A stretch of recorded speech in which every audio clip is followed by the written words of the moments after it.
اور بادشاہ نے کہا کہ میں نے خواب دیکھا ہے، دیکھتا کیا ہوں کہ 7 موٹی گائیں ہیں جن کو 7 دبلی گائیں کھا رہی ہیں، اور 7 خوشے سبز ہیں اور 7 خشک۔ اے درباریو، اگر تم خوابوں کی تعبیر دے سکتے ہو تو مجھے میرے خواب کی تعبیر بتاؤ۔ انہوں نے کہا، یہ خواب تو پریشان خیالی سے ہیں اور ہمیں ایسے خوابوں کی تعبیر نہیں آتی۔ اور وہ شخص جو دونوں قیدیوں میں سے رہائی پا گیا تھا اور جسے مدت کے بعد وہ بات یاد آ گئی، بول اٹھا کہ میں آپ کو اس کی تعبیر لا بتاتا ہوں، مجھے قید خانے جانے کی اجازت دیجئے۔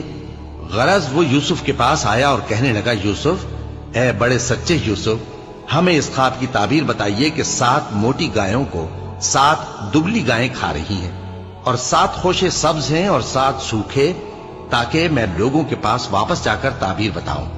عجب نہیں کہ وہ تمہاری قدر جانے۔